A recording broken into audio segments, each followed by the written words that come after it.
5월 13일 법률방송 로투데이 시작하겠습니다. 올해 초 치러진 제10회 변호사 시험 응시자 수 대비 합격률을 보면 이른바 스카이 대학이라고 불리는 서울대, 고려대, 연세대가 1, 2, 3위를 차지했고 성균관대가 4위로 그 뒤를 이었습니다. 문제는 전국 25개 로스쿨 가운데 합격률 하위권 대학들인데 최하위 3개 대학의 평균 합격률은 스카이 대학 합격률의 절반에도 미치지 못하는 것으로 나타났습니다. 어떻게 봐야 할까요? 박아름 기자가 관련 내용을 취재했습니다. 지난해 제9회 변호사 시험에 이어 올해 제10회 변시에서도 응시자 수 대비 합격률 1위는 서울대였습니다. 서울대는 81.54%의 합격률을 보여 응시생 10명 가운데 8명 이상이 합격했습니다. 서울대의 뒤를 이어 78.67%와 77.54%의 합격률을 기록한 고려대와 연세대가 각각 2위와 3위를 차지했습니다. 67.72%의 합격률을 보인 성균관대는 지난해 3위에서 한 단계 미끄러져 4위를 기록했고 합격률 67.50%의 경희대는 지난해에 이어 5위를 지켰습니다. 영남대는 67.02%의 합격률로 지난해에 이어 올해도 6위를 차지하며 지방대 가운데 유일하게 10위권에 이름을 올렸습니다.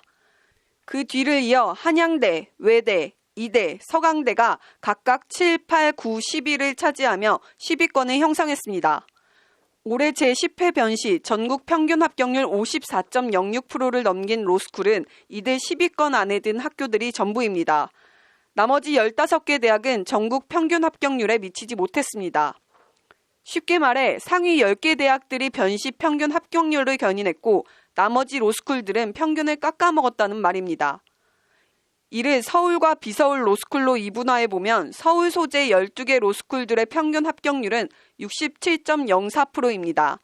반면 지방 소재 13개 로스쿨들의 평균 합격률은 44.39%에 불과합니다. 즉 변시에 응시한 서울 소재 로스쿨 졸업생들은 열에 7명 가까이 합격했는데 지방 로스쿨들은 열에 5도 합격하지 못하고 절반 이상이 떨어졌다는 얘기입니다. 특히 22위와 23위, 24위, 25위를 기록한 충북대와 강원대, 제주대, 원광대, 최하위 4개 지방 로스쿨들의 합격률은 40%에도 미치지 못합니다. 원광대와 제주대의 경우엔 각각 30.66%, 31.65%의 합격률로 10명이 응시하면 겨우 3명만 합격하고 나머지 7명 가까이는 떨어진 것으로 나타났습니다. 문제는 수도권과 비수도권, 상위권과 하위권 대학의 합격률 격차가 올해에만 국한되는 문제가 아니라는 점입니다. 지난해의 경우엔 올해보다 2개 학교가 더 많은 6개 지방 로스쿨이 30%대 합격률을 기록했습니다. 로스쿨들의 교육 커리큘럼이나 운영 시스템 등에 대한 체계적인 점검과 평가가 필요하다는 지적이 나오는 이유입니다. 그러면 거기가 어떻게 교육이 운영되고 뭐가 문제라서 지금 이런지를 평가를 해봐야 평가가 이루어져서 문제를 발견하고 분석을 해서 없애야 되는. 그런데도 일부 로스쿨들이 이런 평가와 분석에 대해 극도로 몸을 사리며 경계한다고 이윤우 변업수석 대변인은 목소리를 높입니다. 근데 그 평가를 해서 당연히 문제가 있다고 발견이 되겠죠. 그러면은 거기에 계신 교수님들 밥그릇이 문제가 생기거든요. 그걸 원치 않죠, 로스쿨은. 그렇기 때문에 반면 변시 합격률이라는 잣대만으로 로스쿨들을 평가하고 재단하는 건 부적절하다는 반론도 있습니다. 단선적인 합격률로만 서열을 매기는 방식은 문제가 있다. 더 중요한 것이 진짜 실력을 갖추고 지금 나왔느냐가 중요하잖아요. 그런 실질적인 부분에 대한 그게 없어서 합격률을 기준으로 한 줄 세우기와 서열화는 다양한 교육이라는 로스쿨 설립 취지를 몰각하고 무엇보다 로스쿨들의 변시학원화와 지방 탈출이라는 악순환을 더욱 부추길 것이라는 것이 김용섭 교수의 지적입니다. 이게 학교의 서열화를 잘못 오도할 수도 있다. 뭐 그런 얘기지 한마디로. 괜히 옮겨가게 되고 하여튼 그런 단선적인 기준은 문제가 있다.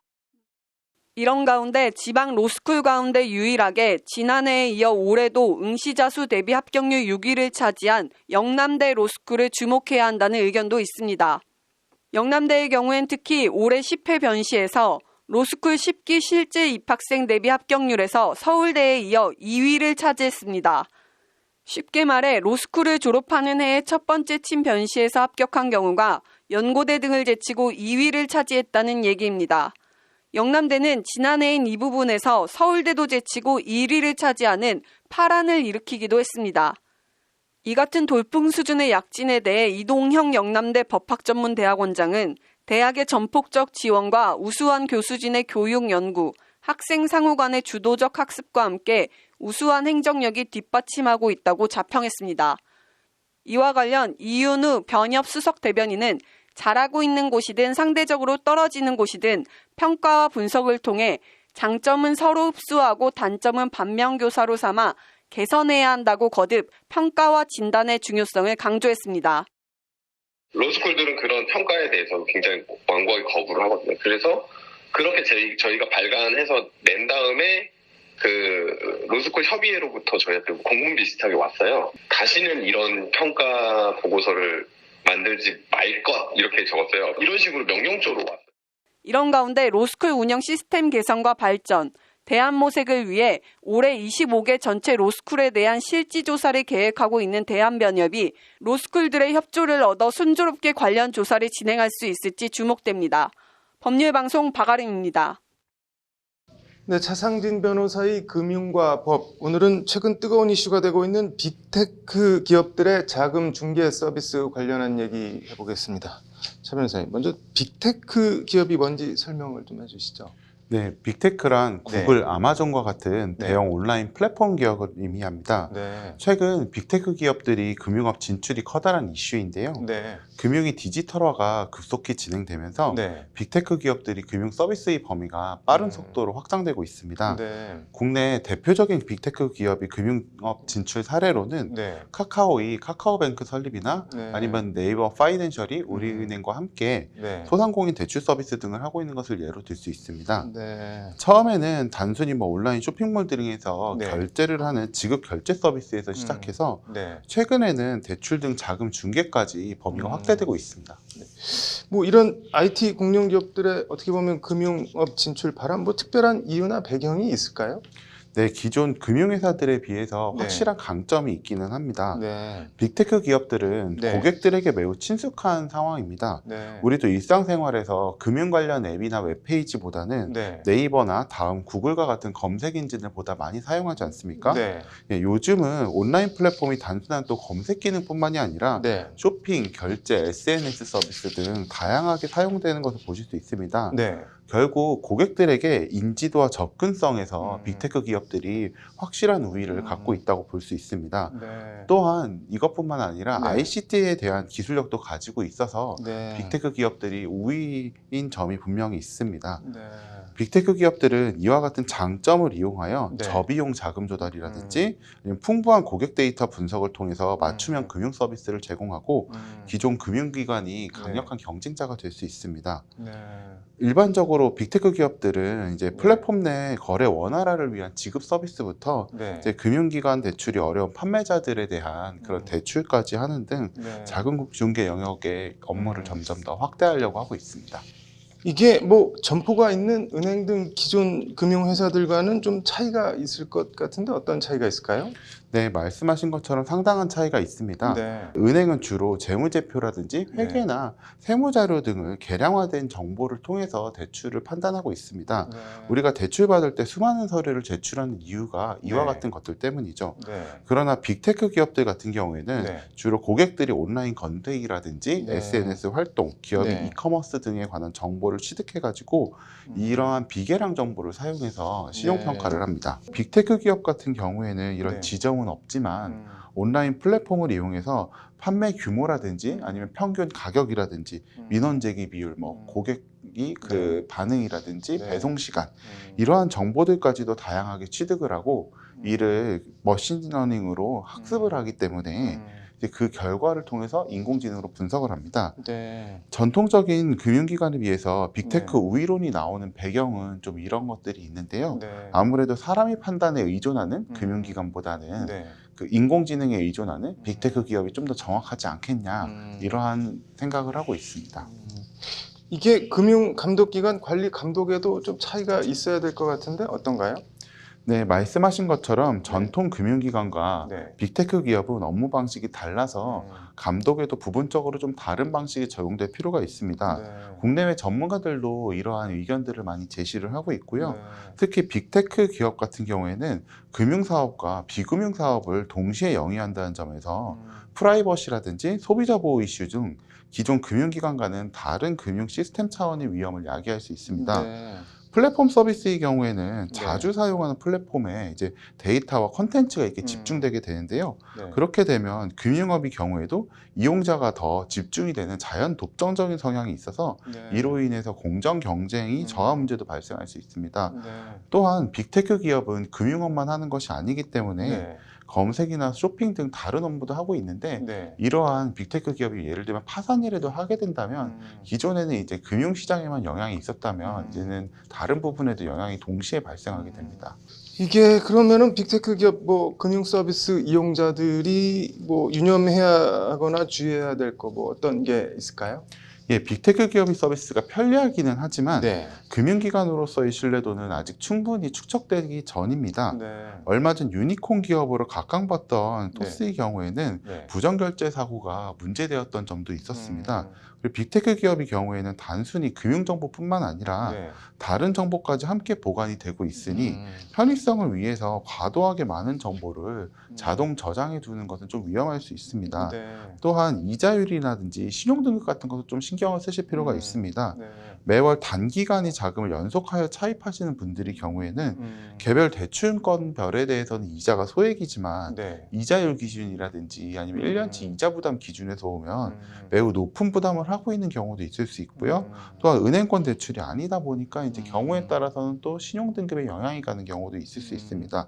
이러한 점들을 고려해서 서비스를 네. 이용하시는 것이 바람직할 것으로 보입니다. 이게 전통 금융하고 IT 금융 뭐 앞으로는 어떻게 전개될지 모르지만 지금으로서는 서로 뭐 일장일단이 있어 보이네요. 오늘 말씀 잘 들었습니다.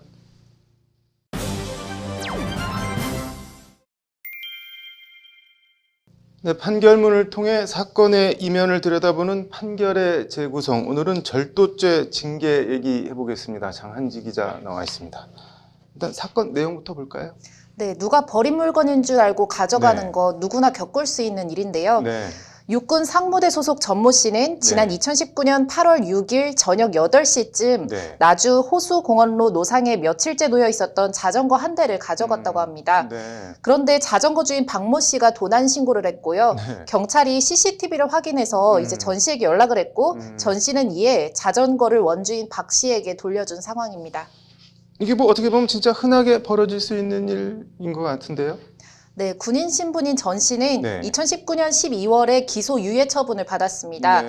당시 군 검사는 네. 사안이 경미하고 네. 또 반성하고 있는 점 등을 참작했다면서 네. 처분 결과 통보서를 소속 부대에 보냈습니다. 네. 그런데 해당 부대에서는 네. 이 절도를 징계 검명으로 해서 네. 전 씨에 대해서 견책 징계 처분을 내렸습니다. 네. 징계 항고에서도 징계가 취소되지 않자 네. 전 씨는 육군 교육사령관을 상대로 해서 네. 견책 처분을 취소해달라는 소송을 냅니다.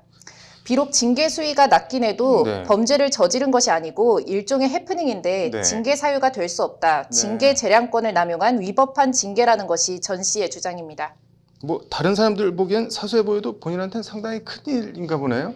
네, 아무래도 간부이다 네. 보니까 징계 전력이 있고 없고가 상당히 신경 쓰이는 일일 수밖에 또 없고요. 네. 또 본인 입장에서는 훔치려고 한 게 아닌데 네. 또 억울한 면도 있어 보입니다. 네. 일단 군인사법 제56조 2호는 네. 품위를 손상하는 행위를 한 경우를 징계 사유로 적시하고 있습니다. 네. 같은 법 제59조 4 1항은 징계 의결 등을 할 때는 징계 대상 행위의 경중, 소행, 정도, 그 밖의 정상을 참작해야 한다고 되어 있습니다. 네. 이 사건의 경우 이제 오인과 실수에서 비롯된 것이다. 네. 또 피해자에게 자전거를 돌려주면서 합의를 했다. 네. 또 군검사도 기소 유예 처분을 한 점 등을 감안하면 네. 징계감이 아니라는 것이 전 씨의 주장입니다. 이게 뭐 전 씨 입장에서는 그렇게 주장할 수 있을 것 같은데 법원 판단은 어떻게 나왔나요? 네, 광주지법 제1행정부는 네. 지난달 29일 네. 정 씨의 청구를 기각하고 원고 패소 판결했습니다. 네. 재판부는 일단 자전거가 노상에 오랫동안 방치되어 있었다 하더라도 네. 그 자체로 주인 없는 물건이나 주인이 소유권을 포기했다고 볼 수 없고 네. 설사 유실물이라고 하더라도 네. 습득자가 바로 소유권을 취득하는 것은 아니다라는 점을 지적했습니다. 네. 이런 점들을 지적하면서 재판부는 네. 전 씨가 자전거를 가져가면서 자신의 행위의 위법성을 전혀 인식하지 못했다고 보기 어렵다고 판단했습니다.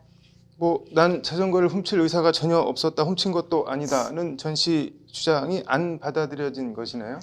네, 그렇습니다. 그 또 재판부는 나아가서 설사 절도죄가 성립하지 않는다고 하더라도 네. 점유이탈물 횡령 문제가 제기가 될 수 있고 네. 또 어느 죄로 의율이 되더라도 네. 군인사법에 따른 징계 사유가 된다는 점에선 변화가 없다는 취지로 말했습니다. 네. 재판부는 피해자와 합의한 점 등 전 씨에게 유리한 사정들은 징계 의결 시 고려된 것으로 보이는 점, 전 씨에게 가장 가벼운 종류의 징계를 의결한 점 등 재반 사정을 감안하면 이 사건 처분에 있어서 재량권의 일탈 남용이 있다고 보기 어렵다고 판시했습니다. 네. 한마디로 전 씨 본인이 억울해하는 것과는 별개로 네. 견책 징계는 위법하지 않다, 정당하다 이런 내용의 네. 판결입니다.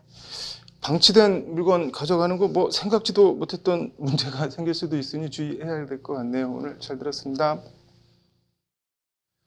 네, 이어서 법조계 소식 전해드리겠습니다.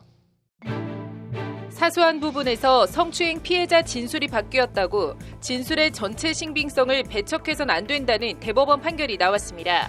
대법원은 공군 중령이 여군 하사를 성추행한 사건에서 피해자가 군대 내에서 추행 사실을 쉽사리 허위로 진술했다고 보기 어렵다며 이같이 판단했습니다.